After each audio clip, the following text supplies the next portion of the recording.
আসসালামু আলাইকুম প্রিয় বন্ধুরা, বিগত সালের এসে যাওয়া পার্টস অফ স্পিচের উপরে গুরুত্বপূর্ণ কিছু প্রশ্ন চাকরির পরীক্ষায় যেগুলো আসছিল খুবই গুরুত্বপূর্ণ। আমরা সেগুলো আজকের ভিডিওতে সমাধান করব। Let's get started. প্রথম প্রশ্ন হচ্ছে, he is friendly with his friends. এখানে ফ্রেন্ডলি কোন পার্টস অফ স্পিচ সেটা জানতে চাওয়া হয়েছে। He is friendly with his friends. এখন এই প্রশ্নটা আসছিল স্থানীয় সরকার প্রকৌশল অধিদপ্তর 2023 সালে প্রশ্নটা আসছিল। এইখানে সঠিক অ্যান্সার হবে অ্যাডজেক্টিভ। নর্মালি আমরা জানি কোনো ওয়ার্ডের শেষে যদি এল ওয়াই যুক্ত থাকে তাহলে সেটা কিন্তু অ্যাডভার্ব হয়, কিন্তু নির্দিষ্ট কিছু ওয়ার্ড আছে যেগুলোর সাথে এল ওয়াই যুক্ত থাকলে সেগুলো অ্যাডজেক্টিভ হয়ে যায়। এগুলো খুব বেশি না, হাতে গোনা কয়েকটা। আপনারা এটা মুখস্থ রাখবেন, তাহলে কিন্তু এই যে অ্যাডজেক্টিভ এবং অ্যাডভার্বের মধ্যে যে কনফিউশন এটা কিন্তু আপনাদের থাকবে না। যেমন এরকম কিছু ওয়ার্ড হচ্ছে ফাদারলি, মাদারলি, সিস্টারলি, ব্রাদারলি, ফ্রেন্ডলি, আরেকটা ওয়ার্ড হচ্ছে লাভলি। এই কয়েকটা ওয়ার্ড আপনারা মনে রাখবেন। বাকি যে কোনো ওয়ার্ডের শেষে যদি এলওয়াই যুক্ত থাকে সেগুলো অ্যাডভার্ব হবে। এই কয়েকটা ওয়ার্ড আমি যেগুলো বললাম এগুলোর সাথে এলওয়াই যুক্ত থাকলে এগুলো অ্যাডজেক্টিভ হবে। এই সেন্টেন্সে ফ্রেন্ডলি ওয়ার্ডটা অ্যাডজেক্টিভ, আমাদের এখানে কারেক্ট অ্যান্সার। 2 নম্বর প্রশ্ন হচ্ছে, the word vital is. Vital কোন পার্টস অফ স্পিচ? আমি আন্ডারলাইন করে রাখছি, ভাইটাল কোন পার্টস অফ স্পিচ সেটা জানতে চাওয়া হয়েছে। অনেক সময় দেখবেন যে এখানে কিন্তু আসলে কোনো সেন্টেন্স দেওয়া নাই, মানে শুধুমাত্র ভাইটাল শব্দটা কোন পার্টস অফ স্পিচ সেটা আপনার কাছে জানতে চাওয়া হয়েছে। এই প্রশ্নটা আসছিল বাংলাদেশ পল্লী বিদ্যুতায়ন বোর্ড সহকারী পরিচালক 2023 সালে প্রশ্নটা আসছিল। ভাইটাল অনেক সময় শব্দের অর্থ বুঝে কিন্তু অ্যাডজেক্টিভ আপনাকে, মানে কোন পার্টস অফ স্পিচ সেটা আপনাকে নির্বাচন করতে হবে। যেমন হচ্ছে ভাইটাল শব্দের অর্থটা কিন্তু গুরুত্বপূর্ণ। এখন আপনি লক্ষ্য করেন গুরুত্ব, এটা কিন্তু নাউন, গুরুত্বের সাথে অ্যাডভার্ব, আর গুরুত্ব দেওয়া হচ্ছে ভার্ব, আর গুরুত্বপূর্ণ অ্যাডজেক্টিভ। গুরুত্বপূর্ণ মানে গুরুত্বপূর্ণ দিয়ে কি বোঝায়, মানে বাংলা শব্দ গুরুত্বপূর্ণ দিয়ে বোঝায় অ্যাডজেক্টিভের সংজ্ঞা কি? নাউন বা প্রোনাউনের দুষ্গুণ, অবস্থা, সংখ্যা, পরিমাণ বোঝায়। তাহলে কোনো একটা বিষয়ের উপরে কোনো একটা বিষয়, সেটা হচ্ছে সেই বিষয়টা হচ্ছে ধরেন নাউন। সেই নাউনটা কেমন? নাউনটা গুরুত্বপূর্ণ, তাহলে সেটার একটা গুণ বোঝাচ্ছে, অথবা আপনি বলতে পারেন অবস্থা বোঝাচ্ছে। সো দুষ্গুণ, অবস্থা, সংখ্যা, পরিমাণ বোঝালে সেটা অ্যাডজেক্টিভ হবে। সো ভাইটাল শব্দের অর্থই হচ্ছে গুরুত্বপূর্ণ, সো এটা অ্যাডজেক্টিভ হবে আমাদের কারেক্ট অ্যান্সার। 3 নম্বর প্রশ্ন হচ্ছে, many are called but a few are chosen. এইখানে এ ফিউ এই ওয়ার্ডটা কোন পার্টস অফ স্পিচ জানতে চাওয়া হয়েছে আপনার কাছে।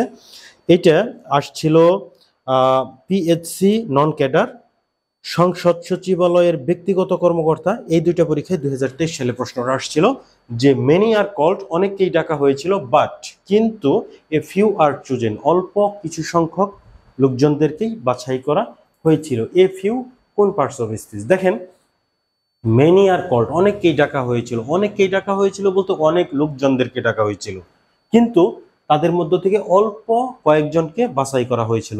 তো এ ফিউ অল্প কয়েকজন, সেই অল্প কয়েকজন কারা? ওই যে কিছু অল্প সংখ্যক কিছু লোকজন, সেই কিছু লোকজনের নাম কিন্তু এখানে প্রকাশ করা হয় না, তাদের পরিবর্তে আমরা অল্প কয়েকজন এই শব্দটা আমরা ইউজ করছি, এ ফিউ। সো নাউনের পরিবর্তে এ ফিউ এই ওয়ার্ডটা ইউজ করা হয়েছে, সো এটা হচ্ছে প্রোনাউন, কারেক্ট অ্যান্সার আমাদের। তো এরপরের প্রশ্ন হচ্ছে, floods leave people vulnerable to waterborne diseases. এখন এখানে জানতে চাওয়া হয়েছে ভুলনারেবল কোন পার্টস অফ স্পিচ। প্রশ্নটা আসছিল গুচ্ছ ভর্তি পরীক্ষা 2023 ক ইউনিটে প্রশ্নটা আসছিল অ্যাডমিশন টেস্টে। ফ্লাডস লিভ পিপল ভুলনারেবল, বন্যা মানুষকে করেছে অরক্ষিত, টু ওয়াটারবোর্ন ডিজিজ, যে রোগগুলো পানিবাহিত সেই রোগগুলোর জন্য মানুষকে অরক্ষিত করে দিয়েছে বন্যা। এখন ভুলনারেবল কোন পার্টস অফ স্পিচ? ভুলনারেবল হচ্ছে অরক্ষিত, অরক্ষিত। এখন দেখেন পিপল ভুলনারেবল, ফ্লাডস লিভ পিপল ভুলনারেবল। এখন কাদেরকে ভুলনারেবল করেছে? মানুষদেরকে। সো এই পিপল সম্পর্কে কিন্তু অতিরিক্ত তথ্য দিচ্ছে। পিপল কি? নাউন সম্পর্কে অতিরিক্ত তথ্য দিচ্ছে ভুলনারেবল। সো অ্যাডজেক্টিভ, কারণ হচ্ছে নাউন বা প্রোনাউন সম্পর্কে অতিরিক্ত তথ্য যদি দেয়, তাদের দুষ্গুণ অবস্থা সংখ্যা পরিমাণ যদি বোঝায়, সেটা অ্যাডজেক্টিভ হবে। এখন আপনারা আবার বলতে পারেন যে এর আগে কয়েকটা ভিডিওতে অনেকগুলো প্রশ্নে আমি বলছিলাম যে দুইটা নাউন যদি পাশাপাশি থাকে, যেমন কম্পিউটার সায়েন্স, দুইটা নাউন যদি পাশাপাশি থাকে তাহলে প্রথমটা অ্যাডজেক্টিভ হয় আর পরেরটা হয় নাউন। যদি একটা আরেকটার সাথে খুব গভীর সম্পর্ক থাকে বা একটা আরেকটাকে যদি বর্ণনা করে বা তাদের সম্পর্কে তথ্য প্রদান করে। এখন এখানে কম্পিউটার সায়েন্স অ্যাডজেক্টিভ, নাউন।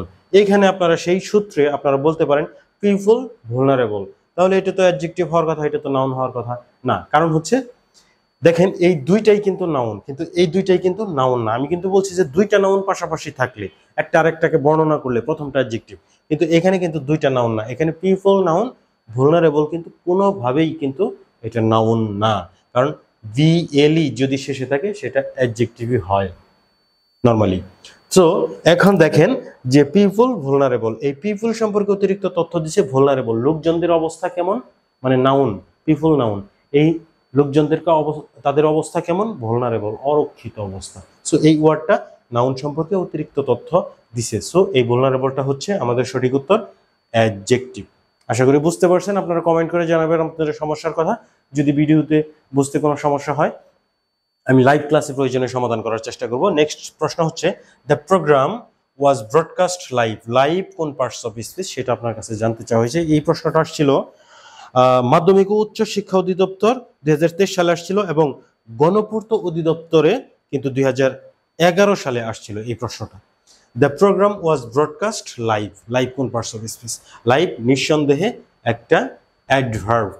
কারণ হচ্ছে আমরা বলছি যে নাউন প্রোনাউন সম্পর্কে অতিরিক্ত তথ্য দিলে অ্যাডজেক্টিভ, আর নাউন প্রোনাউন বাদ দিয়ে অন্য যে কোনো কিছু সম্পর্কে অতিরিক্ত তথ্য দিলে সেটা হবে অ্যাডভার্ব। এখন দেখেন এই লাইভটা কার সম্পর্কে অতিরিক্ত তথ্য দিছে, কাকে মডিফাই করছে, কাকে বর্ণনা করছে। দেখেন the program was broadcast live, প্রোগ্রামটা কর্মসূচিটা সম্প্রচার করা হয়েছিল সরাসরি, তাহলে ব্রডকাস্ট লাইভ, কিভাবে ব্রডকাস্ট করা হয়েছিল, সম্প্রচার করা হয়েছিল লাইভ, তাহলে ব্রডকাস্ট কিন্তু আমাদের ভার্ব। এখন এই যে ব্রডকাস্ট সম্প্রচার করা, এই সম্প্রচার করা এই ভার্ব সম্পর্কে অতিরিক্ত তথ্য দিছে যে কিভাবে সম্প্রচার করা হয়েছিল, লাইভ, সরাসরি সম্প্রচার করা হয়েছিল। সো এই ভার্ব সম্পর্কে অতিরিক্ত তথ্য দিছে এই লাইভ। সো ভার্ব সম্পর্কে অতিরিক্ত তথ্য দিলে অবশ্যই সেটা অ্যাডভার্ব হয়ে যাবে। আশা করি বুঝতে পারছেন। আপনাদের আজকের ভিডিও যদি ভালো লাগে লাইক কমেন্ট শেয়ার করেন, ফেসবুক এবং ইউটিউব থেকে ফলো অথবা সাবস্ক্রাইব করেন, কারণ খুব শীঘ্রই আপনাদের সাথে আরো একটা ভিডিওতে দেখা হবে। Thanks for watching this video. Allah Hafiz.